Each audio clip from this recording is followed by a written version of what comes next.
for Heard That is brought to you in part by Zoetis. Zoetis is the world's leading animal health company whose name stems from the Greek word for life.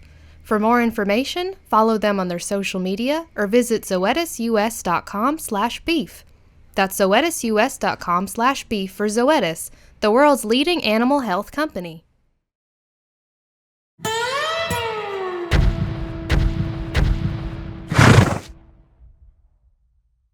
All right, hello and welcome back to Heard That, the beef industry podcast brought to you by Cal Poly and 4, 5, 6 departments across the College of Agriculture, Food and Environmental Sciences. I'm your host, Moses Mike. Guess what? Zach McFarlane. What do you say, chicken butt? No. Oh, sorry. Anyways, Zach McFarlane is out today. Give us the womp womp. Okay, we messed up. We missed that one. Oh, we got it. We found it. Better late than never. Zach McFarlane is a little bit under the weather today, and he also took Rick Machado with him. So we'll get Rick Machado the next time. But we're going to talk about something that's really, really important, in that we're going to talk about 4 major industries that affect the beef in indirect ways. So the beef industry produces the beef and the meats that we eat. However, there are other industries that affect the beef. And in this college, we have collaborated. It's a cross-departmental collaboration between the Ag Communications Department, the Plant Sciences Department, the Wine and Viticulture Department. We don't have wine tonight because we have some students on the panel today. And the Food Science and Nutrition Department. And here's the kicker tonight, folks. We have the Ag Comms crew, switch to the Ag Comms crew on the panel, and we have the Food Science and Nutrition crew on the communication. Yay! So, yeah, Yay! And that's the people who are behind the production right now, and it's so amazing and refreshing to see, other members of the industry, the agricultural industry, taking interest in cross-pollination of. Holy crap, Jack Madden, what's happening over there? We can see. Oh, you're good? Oh, that looks beautiful. Yum. We haven't even gotten into what we're supposed to be talking about. We are already talking about food. So I'm going to start the discussion by talking about what it means to have cross-departmental collaboration on a project like this, and how that affects faculty, students, and the college. And I'm going to pass it over to Samir. Looks like he doesn't want to talk right now. Dr. Amin. All right. Thank you. You read the room real well. Hey, everybody. So the cross-departmental collaboration is great because, here we've got our nutrition students working with Ag Comms. They're learning how communication is so important, which is going to be important for them in their careers. Of course, we've got Jack over there cooking up the food. It's so nice to be able to work across different departments because we all have a love for food. And, here in cafes, I like to say we go from farm to fork and beyond in everything we do. Yeah, that's really, really true. I think I mentioned it once before that I don't think there's another, higher education a higher education, what's the word I'm looking for? Institution, a university, a place that has education, farming, and cross-department collaboration like this, where we can go pick stuff in the evening, do some schoolwork, get some stuff set up for a production, actually put the food to work, and then present what that means on the table. So it's an amazing experience, and I think this is one of the reasons why I do enjoy working at Cal Poly. Everything just connects so easily. I'm going to cross it over the table to the communication students because, as opposed to Dr. Amin and Dr. Cahn, who are faculty members and they have been working here for quite some time. Well, how long have you been working here? 2.5 years. 2.5? Yeah, but I also was a student here too, so I was an alum. So I get it. I've been on both sides. Both sides of the equation. I want to ask the Ag Comm students, did you expect that your experience would take you across disciplines at all? And how does that feel for you? Yeah, I think that's something that's really unique about Cal Poly especially, is that as an ag comms major, you think, oh, I'm just going to like learn to like communicate about like hay and like maybe some cows every once in a while, but nothing in the level where you actually get to like interact with cows. You get to interact with food. You get to interact with people from other departments. And like that's one thing that like led me to add a minor in dairy industries, is that I was able to take, Cal Poly gave me the opportunity to go out to Cal Poly's dairy and learn what it had to offer.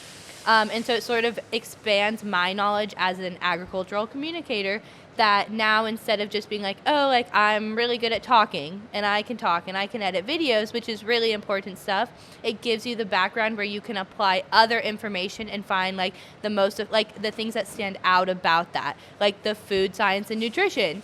Like there's so many really exciting things within that department that getting to learn more about, it's a lot easier to like sort of highlight it and emphasize why it's so cool and why it's so important. And so I always tell my students, being a AgComs student, it gets you behind the scenes of a lot of things. Mm-hmm. And we get to see, talk, and experience things that the average person may not get to do across so many different disciplines. Andrew, give us some examples of how AgComs has given you that opportunity, and bring it back to the beef industry. How has that connected you to the beef industry? Oh, definitely. Currently, I'm doing a double minor in law and societies and agricultural business in order to really grasp and take what I learned in AgComs, whether that's through my Beef Science 221 class, my Soil Science 120, or my Plant Science 121. It's really just taking all these different facets of agriculture and then implementing that into communication in order to help with agriculture advocacy, agricultural literacy. So as I sit here today and I listen to everyone talking about the beef industry as a whole and understanding the different principles that go alongside and coincide with how, whether it's one change in the crop industry can impact the beef industry, and hearing what occurs in that way and then being able to communicate that with a larger audience, a larger scale is really cool. So I feel like that connection with the beef industry and really all industries is really important, and especially in the food and fiber marketing area. It gives you context, huh? Oh, definitely. Yeah. And Dr. Cahn, since you had the audacity to add to, no, Dr. Cahn is really amazing. She always gets the students going. But I wanted to come back to talk about the beef industry and nutrition. Now, there's a lot of speculative information about red meat, beef, and human health. Yeah, can you speak to that? It's pretty controversial, like a lot of nutrition folks are like, beef is evil, and it's like, no, there's always a space for beef. There's a space for all foods. Like, I'm a dietitian. I believe that all foods can fit. It's really, really important that we have like a holistic view and not like demonize any food. And a lot of the times beef is demonized because of like the typical American diet, which is pretty high in red meat and can lead to bad things happening to your body, like certain types of cancers or high blood pressure, high cholesterol. But I believe that, it has a place at the table. Mm-hmm. Yeah. So jumping off of that really quick, just earlier today I saw a video on TikTok, of course, about, it was like 5 reasons to stop eating meat, and it was like red meat specifically. Yeah, red meat. And it had all this like dun dun dun music in the background, and it listed all these reasons. I can't remember a single one of them. But that video had millions of views. Yeah. Like, so many people saw that, thousands of comments, hundreds of thousands of likes, insane numbers. And that video that, like, whether or not that's false, I am not qualified to speak upon, but it was crazy how that one video saying, like, 5 reasons to stop eating red meat went so viral, and so many people saw it in such a short period of time. And I think it's just really, I think that ties into us as agricultural communicators being able to communicate the factual information. So yeah, I just thought that was... Yeah. And we see that a lot in nutrition. Mm-hmm. Oh, definitely. And I mean, like, the biggest thing about our major, and really just our industry as a whole as agriculture communicators, is to take those ideas and prevent misconceptions. And a lot of the things that we see in the beef industry that's mildly controversial is the value-added programs, whether that's certified Angus beef, non-GMO, grass-fed, whether we have the Western Video Market Exchange and their certifications themselves. These value-added programs help support the producer in these production methods. And one of the most interesting things is we see these programs also in other fields of agriculture, whether it's the non-GMO certified. And there's a lot of misconceptions regarding exactly what is good compared to conventionally grown and non-GMO or organic. And there's only, 9 or GMO products out there in the industry today? 11, something around that range. I'm not qualified to speak on it either. However, just our job as agriculture communicators is to really prevent these misconceptions from making it out into the market and really talking to individuals about the importance of knowing what's on your plate and where it comes from. And so I'll come back to the communication side of it because there's a very, I wouldn't say controversial, it's just a different side of the industry when we want to talk about plant-based alternatives to beef. We'll talk about that in a second, but I do want to bring it back to the culinary side. Could you talk about how consumers perceive beef and the different cuts of beef in the culinary industry? Well, from a food service standpoint, culinary standpoint, I don't think the beef market has, or the consumption of beef and the purchasing of beef has dropped dramatically. It's still, it's had some decline, but not a tremendous amount. There's still a lot of people who do like consuming beef.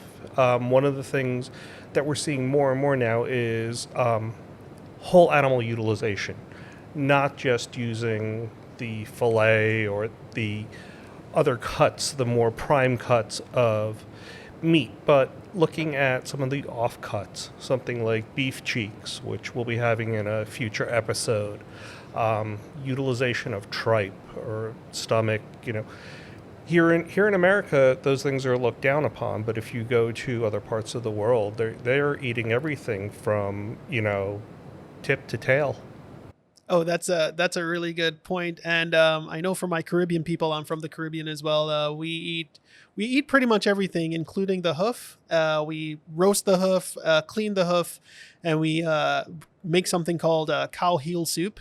And the gelatinous nature of the heel is so rich in flavor and rich in the texture is so amazing that it's really a high value, highly sought after soup. It sells for really high, and it's something like the oxtail. Yeah. In Jamaica, the oxtail is one of the most sought after cuts of meat, and that was a waste product a few years ago, and now it's one of the highest value products on the animal in the grocery store. But I do want to come back to. Sorry, you had something?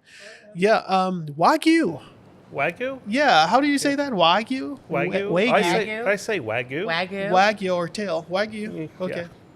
So that is, those are breeds of cattle that originated in Japan. And Wagyu tends to have different marbling.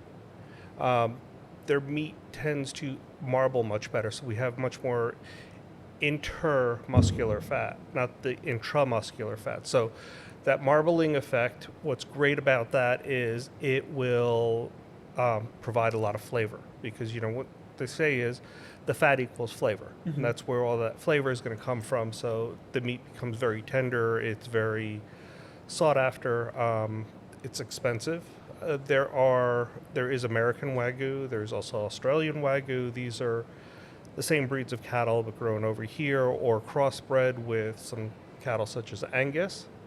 But the true Japanese ones can be very expensive. They've even got one where they feed them the olive pumice, the residues from making olive oil in Japan. Oh. Right. And that's supposed to be some of the most expensive beef you can get. So it's very tender. When you serve it, it's very rare.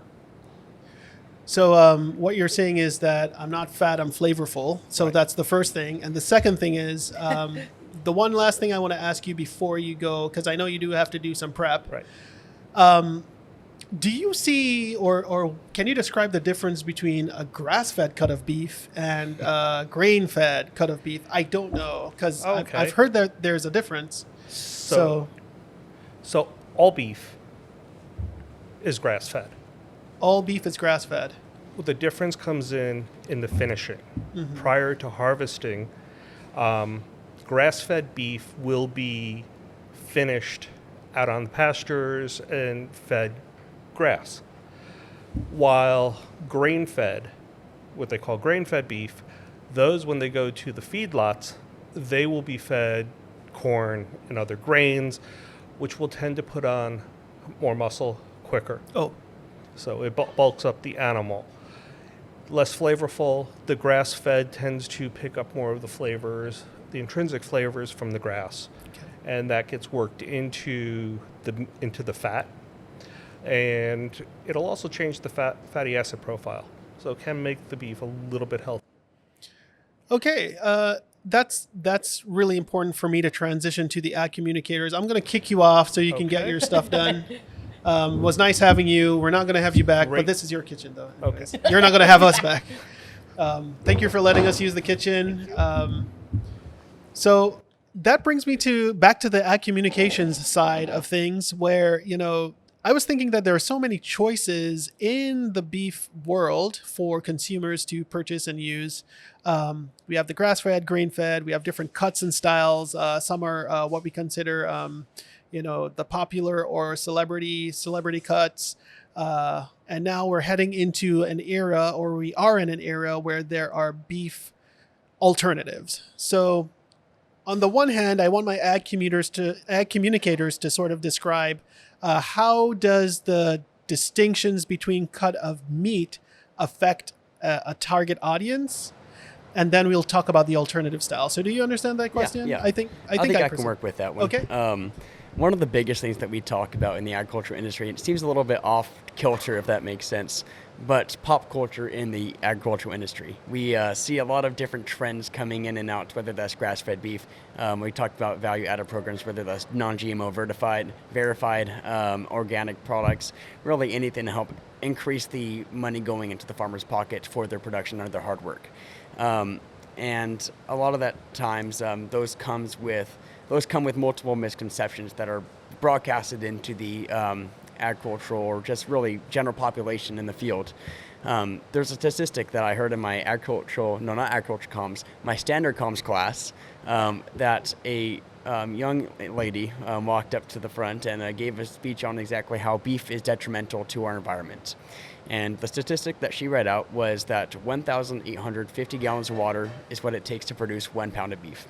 And I sat there and I reflected and I really thought about, is that really how much it is? So I fact checked her, and sure enough, there are multiple articles that state whether it's 2,000 to 1,800 gallons of water, and there is proof to back that up. However, the wording and verbiage is a little bit off.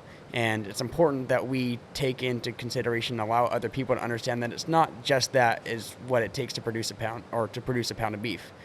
It's including all of the grass, all of the corn, all the grain that are all also going to be recycled and reutilized into fuels and other alternative methods of feed for other livestock and other animals. And it's not really just that specific segment that is using that water. And then as we go into more pop culture, as we see grass-feds coming up to make a rise, do you know how much water it takes to grow grass? I personally don't know how I much don't water. either, but it's a lot.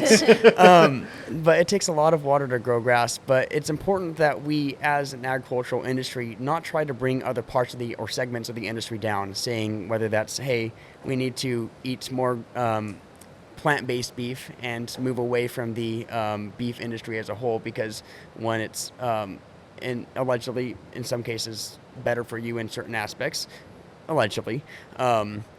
But in many ways, we need to ensure that people are able to keep consuming the foods that they wish to consume. And I think that's important as us and ag communicators to prevent those misconceptions and allow the ag industry to grow as it is. Really good explanation. I just want to let our listeners know that we are in a kitchen and the kitchen hoods come on. So it's not that our production value is low, it's that our production value is actually too high. So and they auto come on when yeah. there's like smoke and stuff. So yeah, so safety. Yeah, safety first. Just to let Bella chime in a little bit on that, and we're going to touch on that, the idea of celebrity cuts of beef. I call them celebrities. You've met a cowlebrity before, and you could shout out that cowlebrity if you want. But talk about how different cuts of beef resonate in your mind, if you can. Yeah. So I think as a college student, at least, when I'm in the grocery store, I'm like, oh, what do I want to cook for dinner? Maybe some pasta with some sort of like beef in it, whatever that might be. I go to the store, Trader Joe's, and I look around and I say, oh, that one's the cheapest, and it doesn't expire until tomorrow. Perfect, I'll buy it. And so as a college student, cuts of meat don't have the same weight as opposed to the price correlation with that cut of meat. So like in general, something like ground beef, just standard, low fat, of course, for me personally, that sort of beef is one of the cheapest things that you can get at a store like Trader Joe's, and that will last me for a long time. So I think it's important also as someone who's like just starting out communicating agriculture to understand that how I perceive different cuts of meat to be is very different from the way that a professional chef might experience looking at a cut of beef. I'm like, oh wow, like that looks very expensive. And he's like, wow, like that could be something great if I cooked that. And so I think it's very important to like sort of take it all in and see the different perspectives. So yeah. Yeah. My question for the table is, what do you consider to be the best cut of meat and why? Oh, this is a good one. I can start. Yeah, I'll let you start. I actually like beef clod. I think when you cook it for very, very long, the what? clod, What's that? I get it from a grocery store, and that's what's on the packaging. It's like a cheaper cut of beef, but it has marrow in the bone. Got it. Okay. So the bone marrow and the little bits of fat around the very lean parts I just really, really do enjoy that. And the reason I bring that up is because, someone with greater amounts of disposable income might say, well, it's too cheap for me, just looking at the price of it and perceiving off of that. But if they knew how to cook it well, it would be like a really, really great cut of beef as opposed to, say, a fillet or some kind of tomahawk. Well, I'm not going to knock tomahawk. Tomahawks are great. So, Andrew. Alrighty, I can go multiple routes with this. Whoa. I may Hold him back. If I'm looking at like a large party or like a large group of individuals that want to consume beef with me, I'll get a brisket because you get a lot of meat. There's a lot of value. Or if you want to have a little bit of versatility, you want to make a roast, you want to make some sort of a soup with it, I'll go ahead and hit up a chuck roast. But my personal favorite, and I think that I can speak for a lot of people, I really like short rib. Beef short rib, I will die for any day. Just that flavor, and you get there's so much fat, and the flavor profile is absolutely phenomenal. And I don't think there's any other way to put it other than that. So I think beef short rib is my go-to. Pull that trigger, Bella. So like I said earlier, I don't really pay attention to the cuts of beef, more so how the beef is presented to me. Oh. So I would say my favorite way, at least, to consume beef, which I feel like is the closest answer I would have to this question, would probably have to be in lula, which is like a traditional Armenian meat dish, which is lamb and beef combined together. And it's like a very traditional Armenian meal. My family made it growing up, and it's something that just like sort of like resonates, like it hits home with me. And so that's my favorite way to make it. So I just combine beef and lamb together and eat it that way. And so either that or like a classic all beef hot dog, Costco 150. the Costco for $1.50, hot dog and a drink. Shout out to the Costco. And so while I don't have a favorite cut of beef, I just have, I suppose, favorite ways to enjoy beef. And that's a great way to look at it. And we're gonna go to the other side of the table for a while. So we're gonna ask about your cut of beef, and then we're gonna talk about the plant-based alternatives and the health information associated with that, if you have any. Yeah, definitely. So I'm gonna have to agree with Andrew here. Short ribs are like the best. Like especially like a short rib, like a stew in the crock pot. So good. It's so good. Delicious. Or like a classic ribeye. I just love a ribeye. Nice. Yeah, that's how I like to enjoy beef. Oh, and a hot dog too. Of course, who doesn't? Gotta have a Costco hot dog. Mm-hmm. But yeah, so what did you want to transition over to? Yeah, so we talked a lot about consumer perceptions and the ideas about the different cuts of beef, how consumers, think about beef and the ways that beef is consumed and communicated. we are transitioning into an era where there are plant-based alternatives available in different forms. As a matter of fact, I have my friend, shout out to Chelsea, we went on a long walk yesterday, and she was like, Moses, and she talks just like that, Moses, I went to Target, and Target had chicken nuggies, but listen, it was plant-based alternative to beef chicken nuggies, and it was great. And so I wanted to understand sort of the differences in the nutritional benefits of consuming beef versus any other of the plant-based alternatives. Yeah, that's a really great question. So, what's interesting is that a lot of plant-based options are not necessarily healthier than their animal-based options. So Why? Because a lot of people believe a lot that. of people believe that, and they believe that, like, they're helping the environment and everything like that. But they put other things into these alternative plant-based products, like let's think of like a Beyond Burger. Well, I shouldn't use a brand here, but Yeah, like let's start over that sentence. yeah, actually. let's a beef alternative Product. burger patty. Yes. They add fat into it, but it's like coconut oil, or they'll add other saturated fats in. So thinking nutritionally, it's not necessarily healthier than a beef product. It has the same amount of saturated fat because fat gives everything flavor, right? Or they have like other things in it besides, there's like maybe 20, 30 ingredients instead of one ingredient, which is beef. And they'll have like different types of alternative, like pea protein or like wheat proteins. So they're not necessarily healthier, and they have a whole lot of ingredients in them. I'm not knocking them. There is a place at the table for plant-based alternatives, of course. Let's say somebody is vegan or vegetarian, and they want to try some. I've tried them too. I've tried them at conferences, or I've tried them at people's homes, and they're delicious. But I think we sometimes demonize beef, like I said earlier. And it goes back to Drew's point of like what a student said in class, and just the demonization kind of turns people to like those plant-based alternatives, which aren't always healthier. It's funny you would say that because I did transition a little while to plant-based alternatives, and as I was consuming the plant-based alternative, I didn't really bother to look at the ingredient list. I looked at the caloric intake.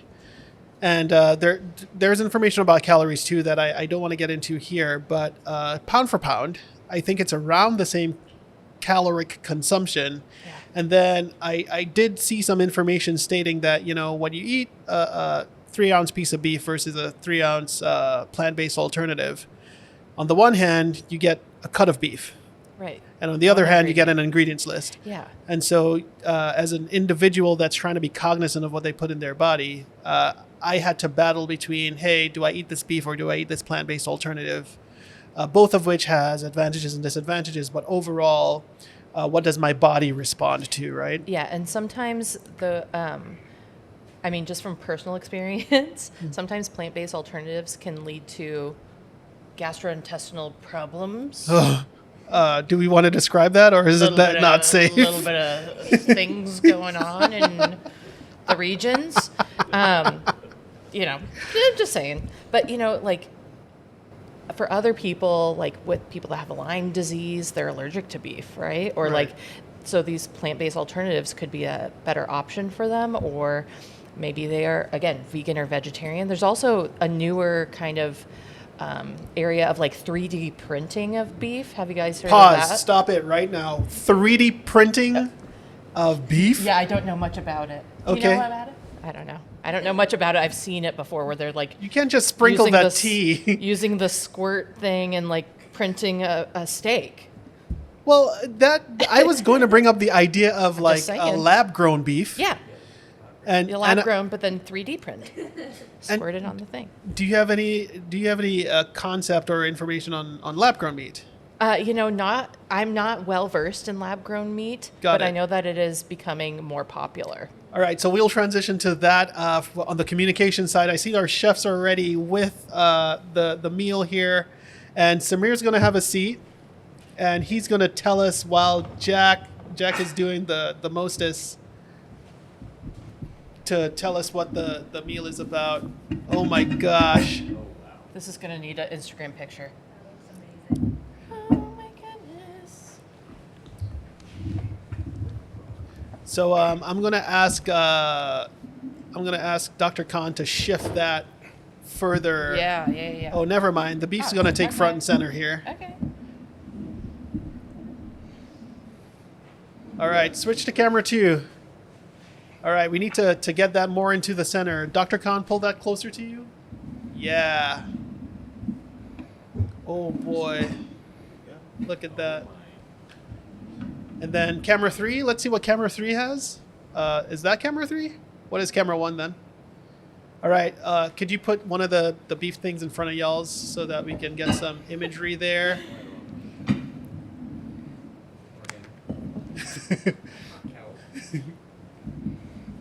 Good gosh. All right, Dr. Amin, what the heck is happening here? So what we've got today is we've got bone-in New York strip. We sous vide the New York strip. I had them cut them extra thick. I like thick steaks. I will not lie. So these are cut about 2 inches thick.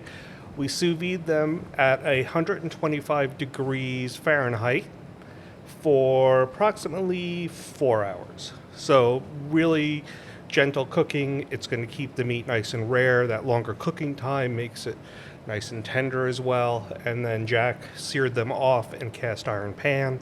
So you get that nice sear. The Maillard reaction out the outside creates that flavor. To serve with it, I kind of wanted to go that normal steakhouse sides thing. So we've got some mushrooms. These are balsamic glazed portobellos that were roasted, and they're served with some broccolini that we sauteed off with some garlic and olive oil. And along with that, we've got a creamed mixed greens. So this one is kind of my homage to creamed spinach that you would get at a steakhouse. Nice, thick, rich cream sauce with garlic and onions, and I topped in Parmesan cheese at the end, topped off with some crispy Parmesan cheese wafers. So first of all, I just want to say hearty thank you to cousin Jack Madden. Jack Madden, everyone, give us an applause on the little thing there. Yeah, cousin Jack Madden. Jack, look him up on Instagram. Find him on TikTok. Jack Madden has been like hustling while we do these episodes out, and he's been cranking them out.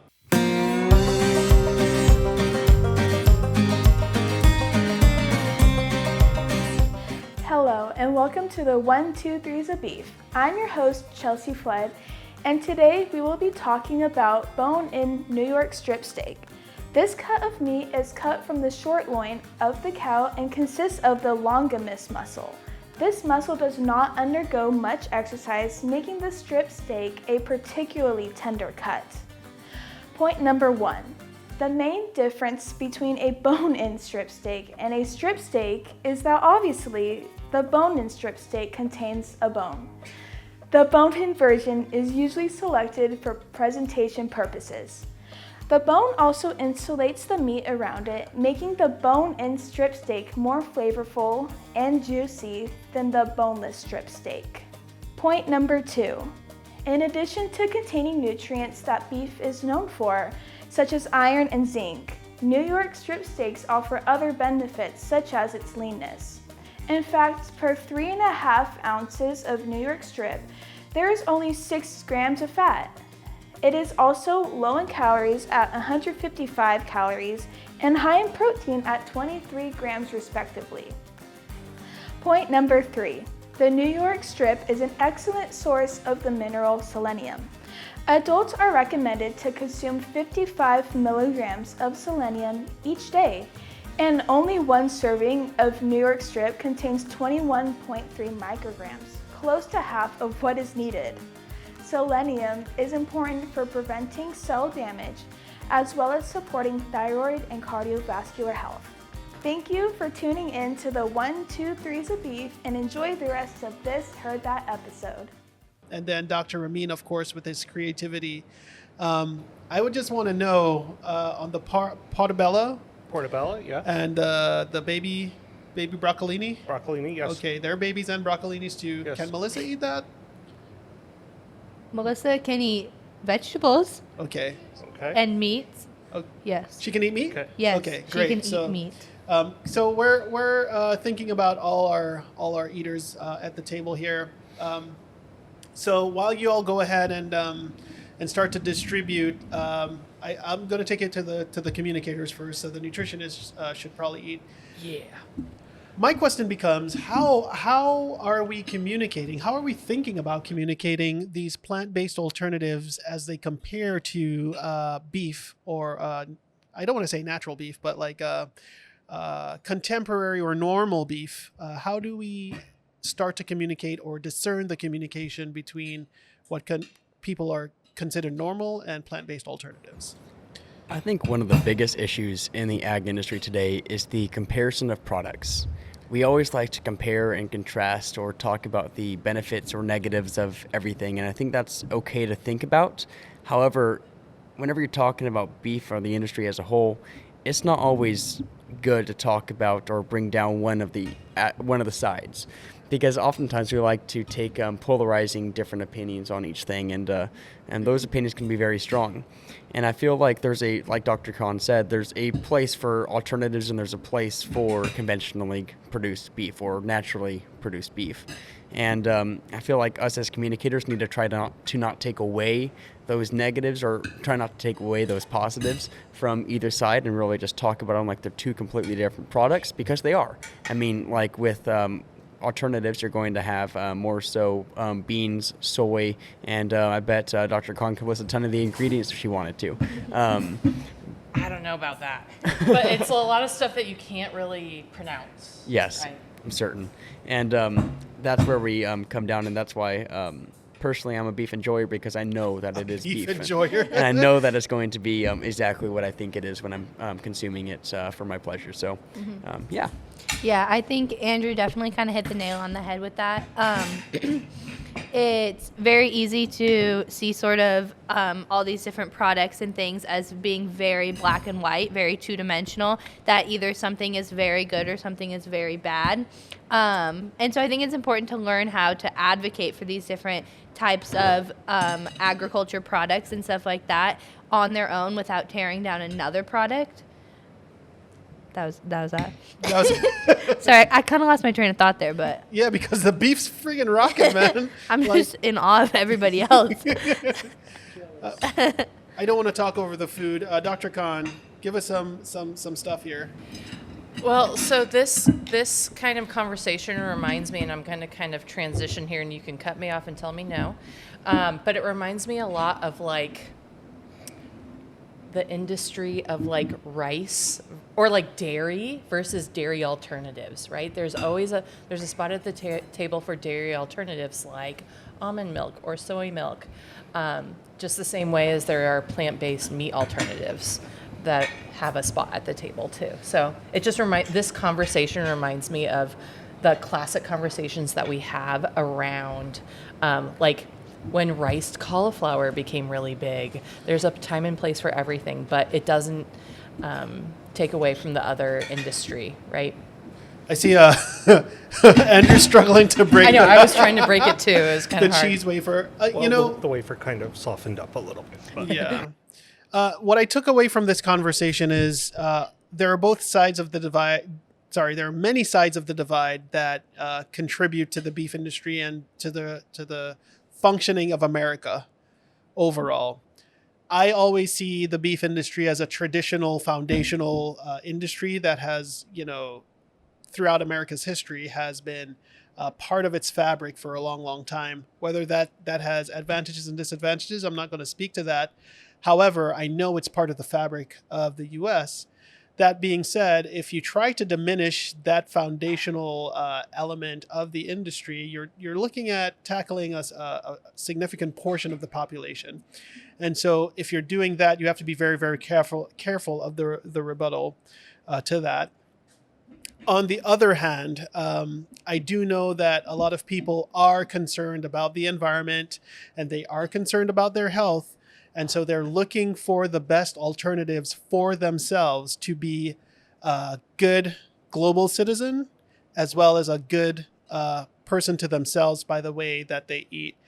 What I would say is, and it's been a rhetoric here on the panel for this particular episode, there's space for everything. We just have to make sure that we balance all our efforts in order to ensure that we are being the best citizen that we can be for ourselves, for our futures, for the planet, for everyone.